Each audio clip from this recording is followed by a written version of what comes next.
Yes, we can start. We have 16 people. So in this room, the presentation will be delivered by Loretta Popekai, who is Executive Director from the Foundation for Community Initiatives, and Nihan Flomo, Project Coordinator, at Parley, Liberia. I'm not sure exactly if you will both be talking or if it's only one of you, you let me know. And do you want me to share my screen with the slides, or will you be sharing them yourselves so you can control the presentation?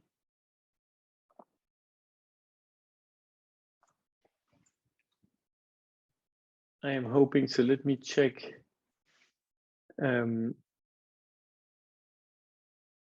Okay, I cannot see them in the room yet. So give me a second.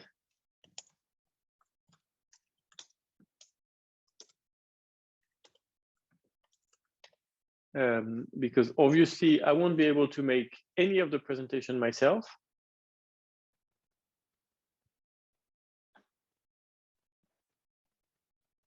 Loretta and Nihan, is either of you in the room?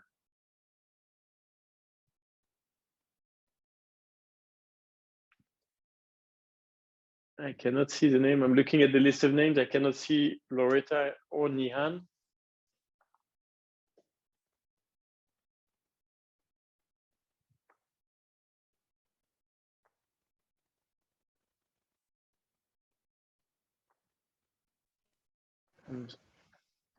Oops. Alors.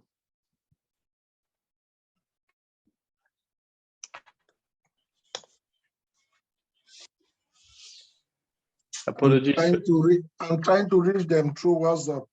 Yeah, that's exactly what I'm doing. You're trying to? Yeah, I've tried to reach Loretta. Great. I am using my channels, but if the two of us are trying, it's probably better. La traduction est devenue.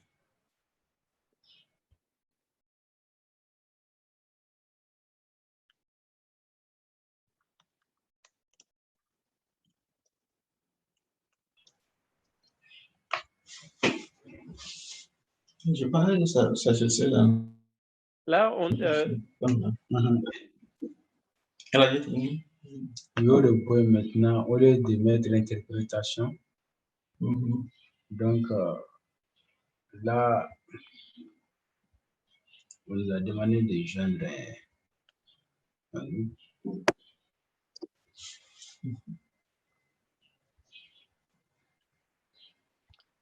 So we also. Did you manage to reach her?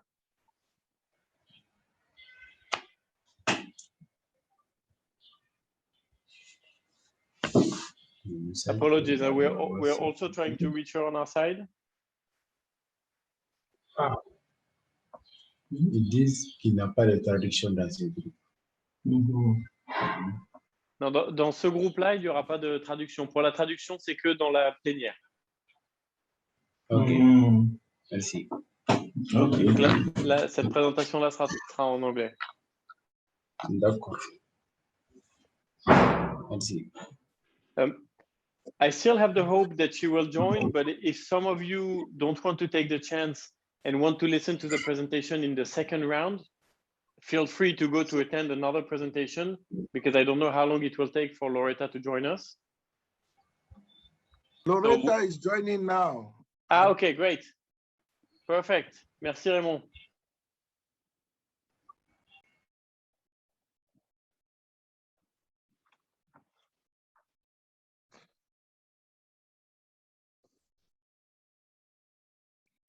She's asking the team to admit her. Yes, she must be admitted because I have access to the waiting room and she's not in the waiting room. So she has not been admitted into the general.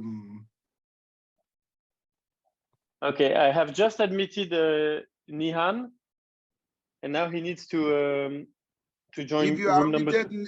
Nihan, can you ask Nihan to go ahead, because they all familiar with the presentation. So the only thing I can do is admit them in the general room, but then they have to join breakout room 2 themselves. I cannot add them. Okay, then I have to. but I know someone is working on it.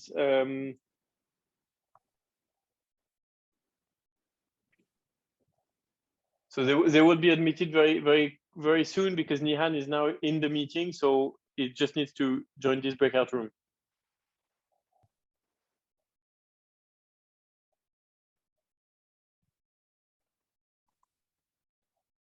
Apologies, everyone. We're really dependent on the speakers.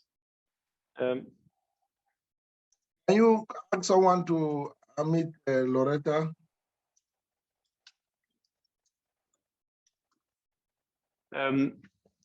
Alors, admit she's. I have admitted everyone in the waiting room, but she's not there. She's No, in the okay. main room. Okay, Nihan has joined us. Nihan, can you hear us?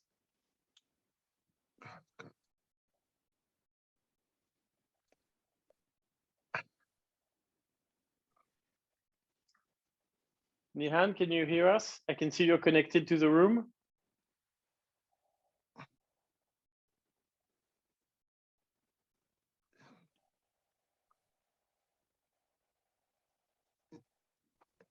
Nihan, Philemon, can you hear us, please?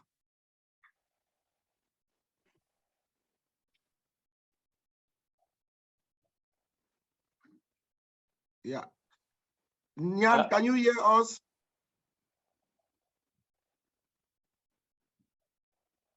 Okay, he was here and he seems to have disconnected. Yeah. I know he's here. Ask to unmute. Nihan, you're muted. Can you unmute? Okay, now you're unmuted. Can you hear us? Yes, I hear you clearly. Okay, great. Okay, so are you ready to deliver the presentation?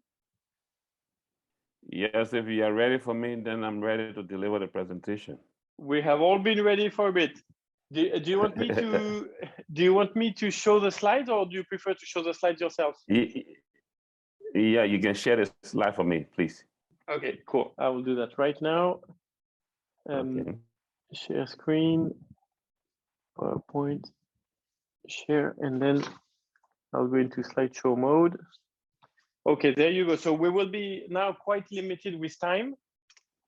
Can you all see the screen? The presentation? Yeah, okay, great. So Nihan, the floor is yours. We have already used 7 or 8 minutes of our time. So if you can hold the presentation in 10 minutes maximum, and then we'll have time for questions and answers. And please do remind me when you want me to skip slides, because I will try to follow, but I'm not sure exactly when you want me to send. So.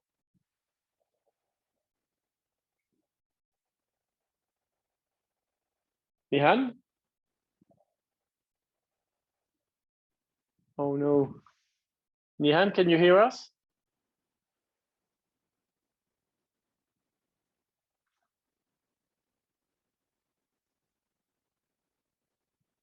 Okay. So look, I'm very sorry for everyone attending this presentation. It seems like Nihan has been disconnected. Given how much time we've already used, I would propose, if it's okay with you, that we close that presentation. I would invite you to listen to another story, and maybe no, Nihan is back. Nihan, can you hear us? Hello, are you getting me? Yes, now yes. Yes, I'm hearing you. Okay, cool. So you can go ahead with the presentation. The slides are on screen, and I can swap slides whenever you want. Okay, thank you very much. Good afternoon, everyone. My name is Jan Flomo. I work for Palais Liberia, and I'm one of the 2 presenters on behalf of the TF Liberian partners. Contextually, our presentation will cover a number of issues that I will take you through this afternoon. One of the contexts we'll be looking at is that since 2016, the Tenure facility and Liberian partners have been actively working to secure customary land rights. And are we there? Yes, we are. The focus, yeah, okay, and the focus of our intervention have been on rural, agricultural, and forest-dependent communities. Our intervention have targeted 24 communities with a land space of 450,000 hectares, and we've been assisting them to complete the taxing process as required by the Land Rights Act. We work in close collaboration with the Liberian Land Authority to design, test, and evaluate approaches to assisting communities and develop standards and guidance for communities and local civil society actors. Our intervention also looks at growth in the number and diversity of local civil society actors addressing customary community land tenure security sense in the section of the Tenure Facility Project in Liberia. And then materials and tools developed by the project is now being used by other civil society actors at the community and national level. Next slide, please. Can we go to the next slide, please? Okay, you mean skip 2 slides, or was there a delay? Yeah, so let's go to the next slide. Okay, okay. So that our work builds on traditional knowledge and governance to sustain tenure. Against this background, we are cognizant that community agency, consent, and participation are fundamental to the tackling, to initiating, planning, and managing the tackling process. We also leverage community land governance institutions and to engage communities and enhance legitimacy of the tackling process and new institutions created by the process. We rely on traditional knowledge, expertise, and leadership, and that they are essential to navigating local social relationships, mapping territories, defining governance systems, and expanding rights and representation of women, youth, and other underrepresented groups. Let's move to slide 3. Our work also goes beyond land titles. Even though the Land Rights Act creates new rights and promising new opportunities for communities, it also presents a new risk. Like, for example, reordering land tenure rights also reorder social relations in communities, increasing the rates of competition and conflict. Legal and administrative requirements present significant burden for communities. Formal changes to community land tenure unfold faster than changes in social norms and community capacity. And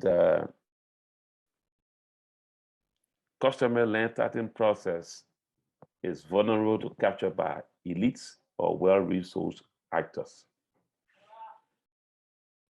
It's important for significant investment to be made to strengthen the capacity of community land governance system. Opportunities must also be expanded for women and youth to participate in and shape community land governance. And economic opportunity must be realized to positively incentivize communities to manage their land sustainably. Let's go to the next slide, please.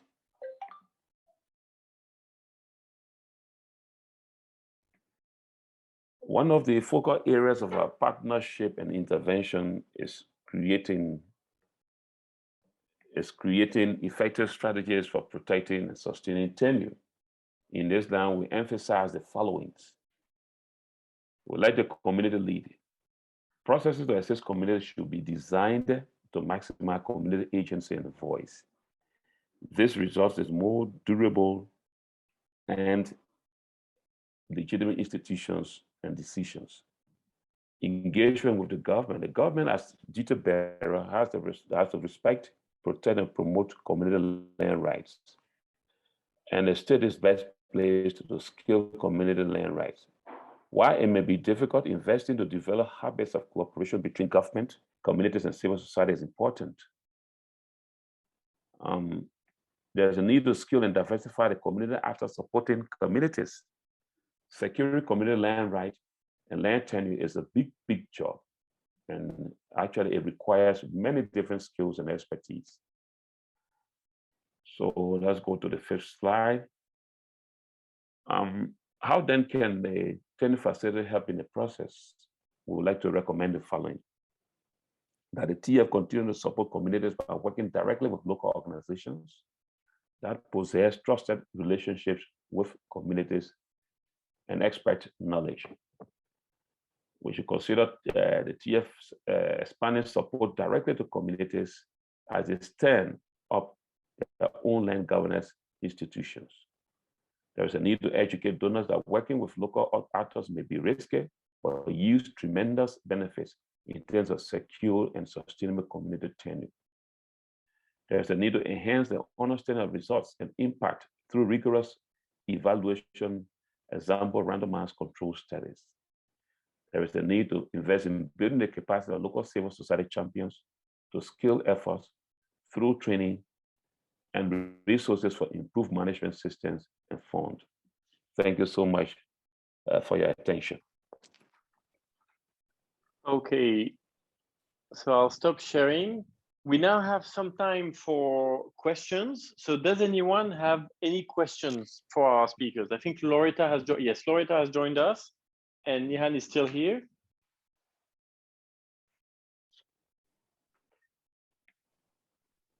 Yes, I'm here. Yeah. Yeah, welcome, Loretta. Thank you.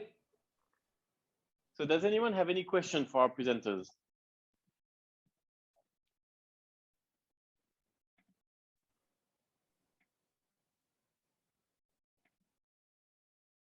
Anyone? Loretta, while we're waiting for questions, do you have anything to add? I guess you joined the conversation while Nihan was presenting. No, I don't have. That is a joint presentation, and I'm going to be doing round 2 of that presentation. Okay. So yes, we are together on that presentation. Okay, and do you have any details to add or any anecdotes to add that would enrich the presentation? We have another 10 minutes, so we have time.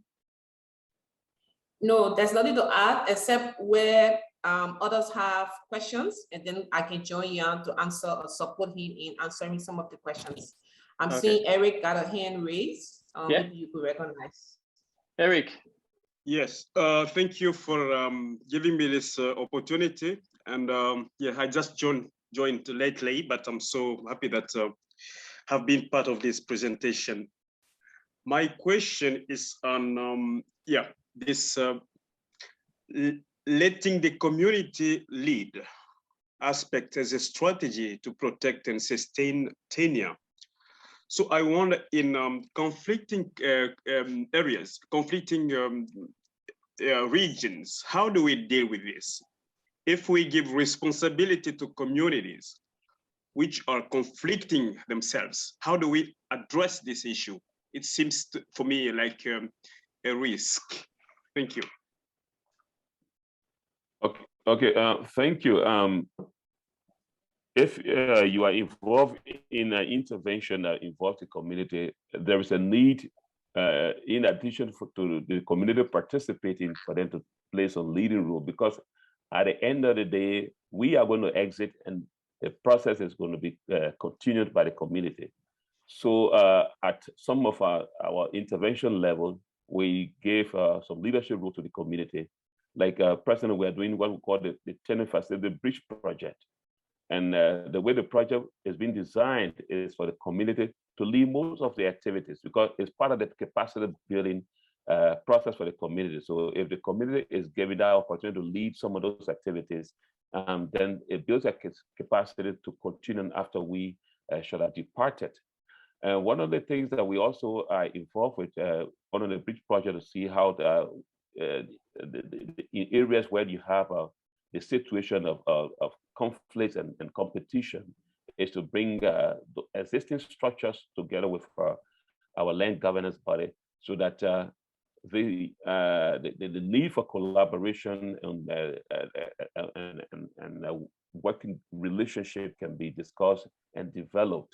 And so one classic example is that we have in some of our communities what we call the CFMB, that is the Community Forest Management Body, which were established by the Community Forest Law, the Community Rights Law of 2009. They were in existence before we started establishing the CLDMCs. And even though the CLDMC, by the fact that they will be controlling and managing the land, there is a need for they and the CFMBs to work together. So in our present intervention, we are bringing the two groups together, and then clearly we are working with them to see how they all can collaborate, since at the end of the day, they need to work together. Yes, and in addition to that, to buttress what Ian has said, our Land Rights Act gives right to community to work collectively to manage and own or control their own or resources. So when we say community-led initiatives, it's inclusive of our traditional leaders, our women group, our youth group, and those movement in the communities that will take community-led decisions for lasting impact. So what we do as civil society organizations, we tried our best to simplify those information for community niches. So some of the simplifications are done in simple English or even done in a dialect, so that communities are more involved. So in order to have a long-lasting impact or to have a long-lasting solution in the communities when it comes to land tenure and boundary harmonization, communities have to lead in the process while you guide them through, and guiding them through by what the law says, and also looking at those customary norms and practices. So we believe that when communities take their own initiative, that impact is long-lasting because they're going to work collectively to make those decisions. So Loretta, you're speaking to community engagement, which makes a lot of sense. I think what I heard from Eric was, what about when communities are in conflict between themselves? Yes. So in addition to that, when communities are in conflict, what we also do, the communities that are in conflict, they also have those solutions to the conflicts. So currently, when we realize that communities are in conflict with different boundaries, what do? We now bring in the Liberian Land Authority that has the government mandate. But in bringing in the Liberian Land Authority and civil society, communities themselves will lead the process in handling those situations of conflicts. So the reason why we don't want to lead on the process, because they are living together and they must have a way to harmonize the situation, being guided. Okay, welcome for this second presentation. We will wait a little bit for more people to join. So we did have a few issues in the first presentation. We started late, but I think now we have fixed everything. So hopefully, I can see some faces who were here in first round and probably gave up and are trying their luck again. So we should now have time for the entire presentation. I will check that we have Loretta. So Nian is here and Loretta is here. Yeah, cool. Great. So this is a presentation on sustaining tenure in Liberian communities. It will be delivered in English. So if this is not what you came here to listen to, it is still time to change. If this is what you came to listen to, I think this time it is Loretta who is going to walk us through the presentation. She's Executive Director of the Foundation for Community Project. Loretta will be sharing your slide. And if you're ready, the floor is yours. Thank you. I'm ready. Okay. There you go. Thank you. Can you put it? Okay. Perfect. And while, just so you know, you can, as you have questions, you can list them into the chat. so that we can pick on those questions as soon as the presentation is over. Yes. Hi, everyone. My name is Loretta Elithia Pokai, and I'm the Executive Director for the Foundation for Community Initiatives. I will be presenting on the topic Sustaining Tenure in Liberian Communities. Next slide.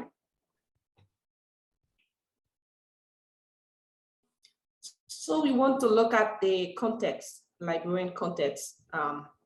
The Tenure Facility and Liberian partners actively securing recognition of customary community land tenure since 2016. And we have focused on rural agriculture and forest dependent communities. We are working in 24 communities holding 450,000 hectares of land, assisted with completing titling procedures required by the Land Rights Act.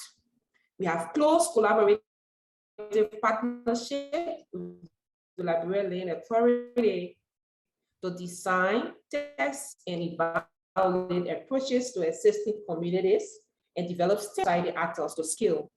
And growth in number and diversity of local civil society actors addressing customary community land tenure security since inception of the Tenure Facility project in Liberia. We have developed tools and materials, and that is being used by the project and other civil society actors at the community and national level. Next slide, please. Building on traditional knowledge and governance to sustain tenure. So we have worked with community agency, and we have received consent and participation as the fundamental to initiating, planning, and managing titling process. And customary land governance institution norms leverage to engage communities and enhance legitimacy of titling process and new institutions created by this process. And we have increased the knowledge of our traditional people, expertise and leadership essential to navigating local social relationships. With mapping territories, defining governance system, and expanding rights and representation of women, youth, and other unrepresented groups. Next slide.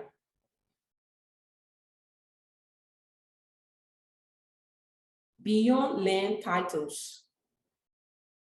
The Land Rights Act creates new rights and promising new opportunities for communities, but also presents new risks.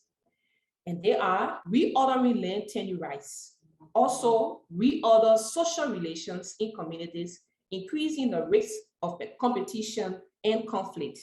Looking at the legal and administrative requirements, present significant burden for communities. Formal changes to community land tenure unfold faster than changes in social norms and community capacity. Customary land titling process is vulnerable to capture by elites or well-resourced actors. Significant investment must be made to strengthen the capacity of community land tenure systems. Opportunities must be expanded for women and youth to participate in a shape community land governance. Economic opportunities must be realized to positively incentivize communities to manage their land sustainably. How the tenure facility? Okay, next slide. Yes. So we skip another slide that we can go back. Is this, okay, yes. Effective strategies for protecting and sustaining tenure. No, next slide, please. Yeah. Thank you. So looking at some effective way of protecting and sustaining tenure, we want to look at community-led initiative. Processes to assist communities should be designed to maximize community agency and voice. This result is more durable and legitimate institutions and decisions. Engage the government. It is the role of the government to respect, protect, and promote community land rights. And the state is the best place to scale community land rights. While it may be difficult, investing to develop habits of cooperation between government, communities, and civil society is very important. Scale and diversify the community of actors supporting communities. That is, securing community-led tenure is a big job that requires many different skills and expertise. Next slide. So how can the tenure facility continue to help? We recommend that they continue to support communities by working directly with local organizations that will have trusted relationships with communities and expect local knowledge. Considering expanding tenure facilities support directly to communities as they stand up their own land governance institutions. Educate donors that working with local actors can be risky, but yields tremendous benefit in terms of secure and sustainable community tenure. Enhance understanding of results and impact through vigorous evaluation. For example, randomized control studies. Invest in building capacity of local civil society champions to scale efforts through training and resources for improved management system and fundraising. Thank you so much. Okay, so I'll stop the presentation. And we now have some time for questions. So does anyone have any questions for Loretta or for Nihan, her colleague who is also in the call?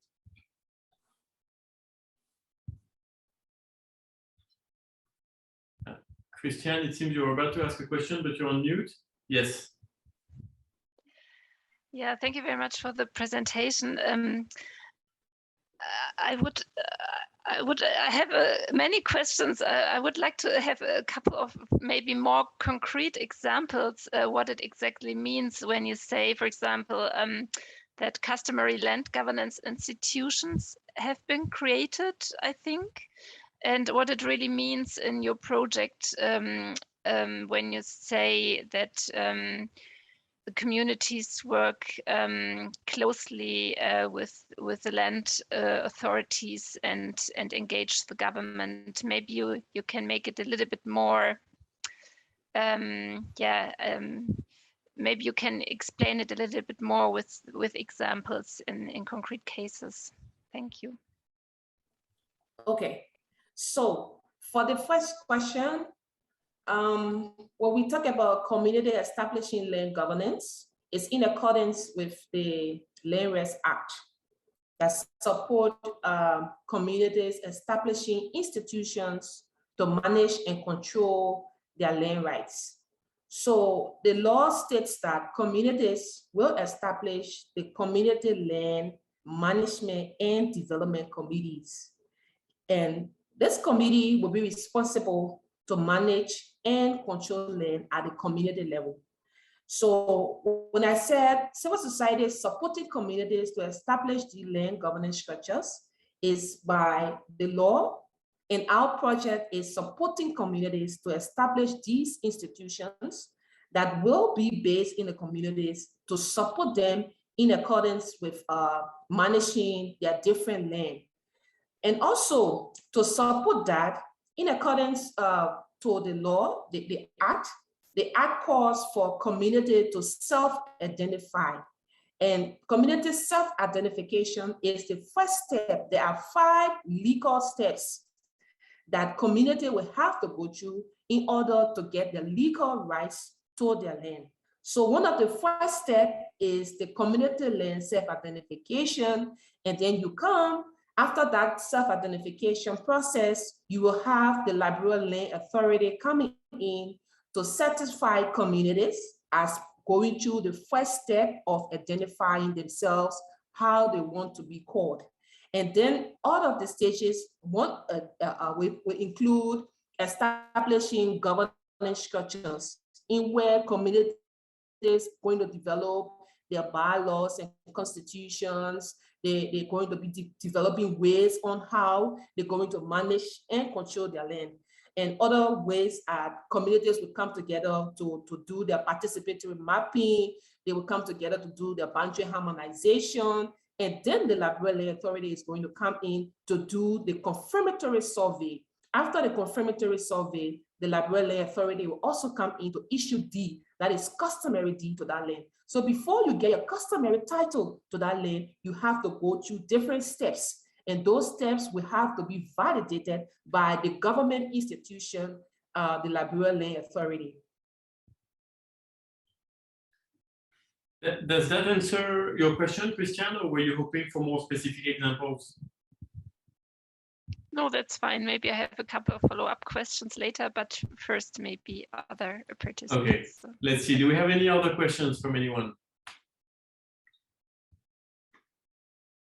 You can either put it in the chat or raise your hand. Okay, I can see you're raising your hand. So Mark, you were first, and then Julie. Mark, go ahead. Yeah, thanks. Thanks for the presentation, very clear.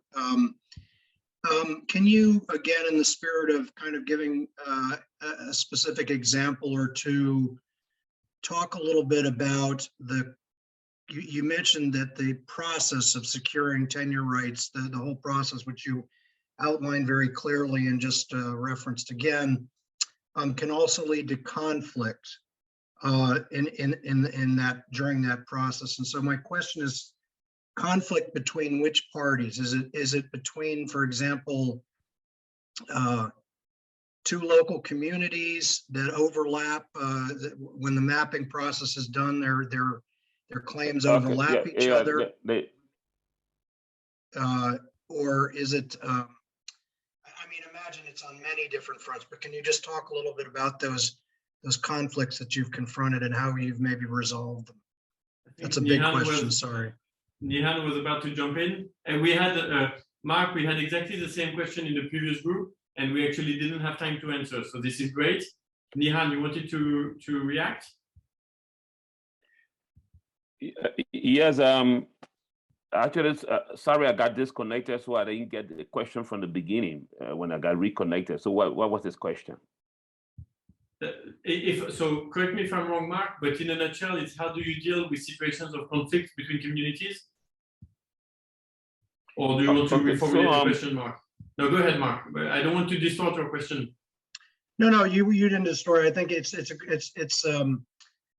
the conflicts tend to arise between which constituencies? Is it you know, are there overlapping claims of when you go through the mapping process and that leads to conflict? Is it conflict between, I'll be blunt, people who aren't actually living on the land or in the local community, but are living in the capital, and then suddenly when they see that there's a chance to secure title, they appear, you know, so that's the essence of the question. Talk a little bit more about the conflicts you see. Okay, thank you. We have a different level of conflict at the community level. One level is that during the boundary harmonization, sometimes the boundary becomes disputed because previously there had been no clear boundary, and our approach is to see how communities can work together to have their boundary harmonized. So at times when you have boundary overlapping, so it becomes a conflicting situation. Another level of conflict would be within the community itself. There are institutions that are existing. So you have a situation where the land principally was governed by elders, and now we are coming to establish this land, the CLDMC, that is the Community Land Management and Development Committee.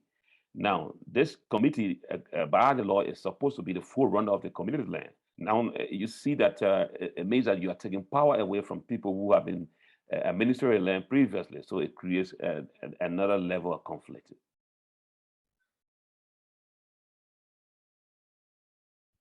Okay, thank you, Nihan. We had another question from Julie. Sorry, Mark, does that answer your question? Yeah, it gives me an idea. Thank you. Yep. Okay. Julie? Thank you, Jan and Loretta, for the presentation. I just wanted to get clarification. Also, I was going to ask about the issue of conflicts and competition, how has the project been able to deal with that? I mean, in terms of actual examples while you were carrying out the activity. And then secondly, you mentioned the issue of legal and admin challenges. Maybe you can throw some additional light and explain this. You mentioned somewhere about randomized training or something somewhere in the presentation. Can you just explain a little more on what you mean when you talk about randomized? I think it was randomized training or something somewhere. Thank you. No, it's not actually training, it's evaluation. So we're talking about the project being evaluated in a way that you have a control system to see how much the project is impacting the beneficiary as compared to, for example, communities that we have not done intervention. So that's the kind of situation we are talking about.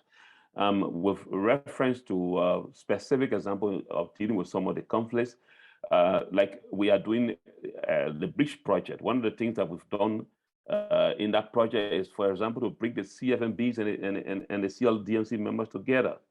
Another activity under the project in addressing those situations like that is to also bring the county level authority, the district level authority, and the clan level authority together and introduce the leadership of the CLDMC. So and with the involvement of the land authority, so that they can see them not as also a legal body that has been set up based on the Land Rights Act.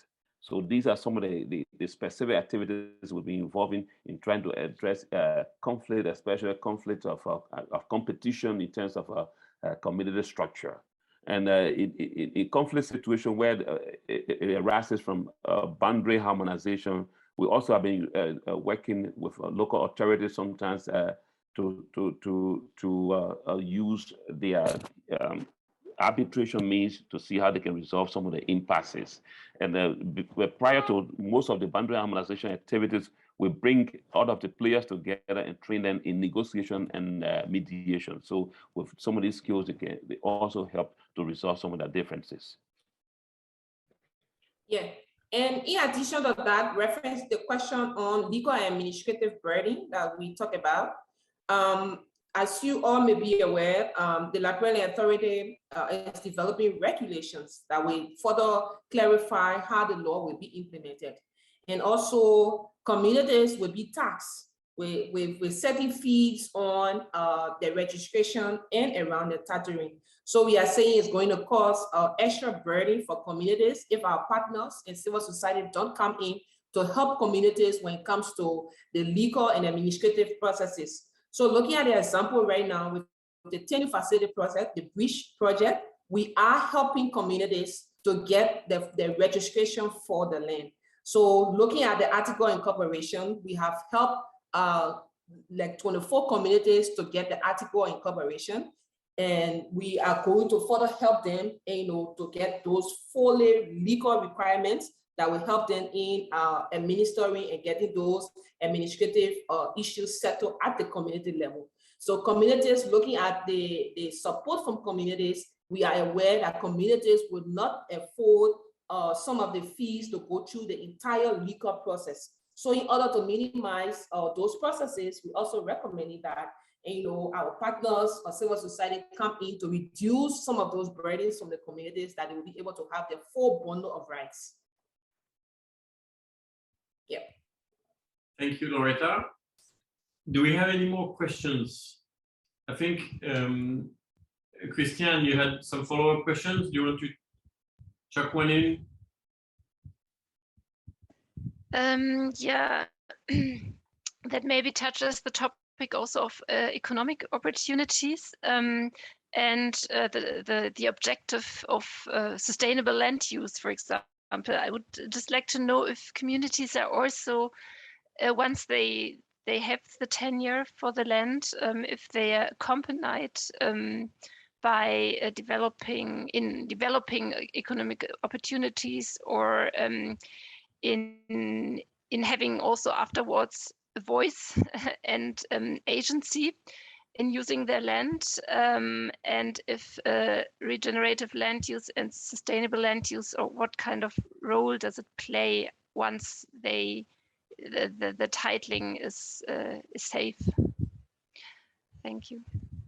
Well, part of the requirements for the customary land formalization from the Liberian Land Authority is that each community must make a land use plan. And so each community is required to make this plan where they will look at various aspects of the land use, including the agricultural use, the economic use, the development use, and so forth. So in that way, it also helps for the community to use the land in a sustainable manner once they have a well-developed land use plan in place. Yeah. Loretta, do you want to add anything? Yeah, go ahead. Yeah, and that also comes out when they're also doing their participatory mapping. So if you look at the mapping that also adds to the land use plan that Jan talked about, you will see clearly how community want to use and manage the land. It also incorporates economic portion, incorporates other aspects of managing the land. So it's inclusive of the land management plan, and it goes along with the community mapping, the different resources, and how they're going to manage and control their land. Yeah. Okay, thank you. We have 2 or 3 minutes left. We have time for a last question.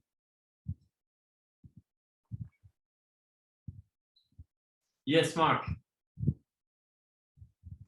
Sorry, I don't mean to be domineering. Do you have an example in the cases you've addressed so far, the working with the local communities and helping secure their rights, of a situation where you had a company, a private sector actor, which was collaborative in working with that community, recognized the new boundaries, let's call it, or what was just referenced, the land use plan that was driven by the community? Are there any examples of that, or not really? Well, we don't have examples of that, but we have a situation where one of the community land development and management committees that we've organized had to communicate with the legislature during the review of the ArcelorMittal contract in Nima County. That we are now set as a body to manage our customer land, and ArcelorMittal is operating a concessionaire in our area. And so they were calling on the lawmakers to have them included in the discussion, because that's what the Land Right Act says, that once you have this body set and then there is a concession, and during the review process, they must also be invited to the table so that they can also have a say. So because they were not being invited, they had to write the legislature to make their point, especially the lawmaker from the end. So that's the only instance I can show you close to what you're asking.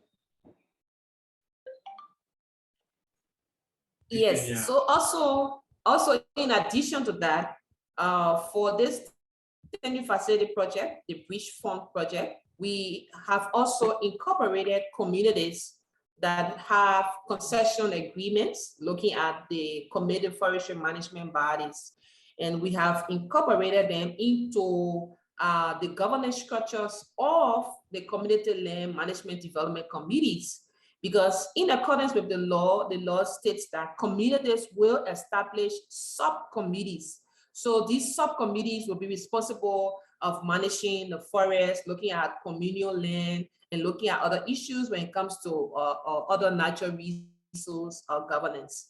So lesson learned is that communities that have already signed into concession agreements looking at the community forestry management bodies, they've already now been incorporated into the community land management development committees. So the article incorporation and the bylaws and constitution for these communities have incorporated these structures that was governing forests.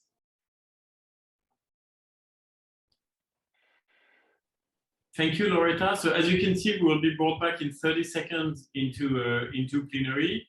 As a reminder, the presentation, the slides that were presented today will be posted on the platform. They are already available right now. So if you have further questions, you can ask them on the platform. You will also have the contact details of the presenter if you want to get in touch directly. And the recording of this presentation will be made available in a few hours, still in the platform. So you can either wait 10 seconds to be sent back to plenary or click leave the room in the bottom.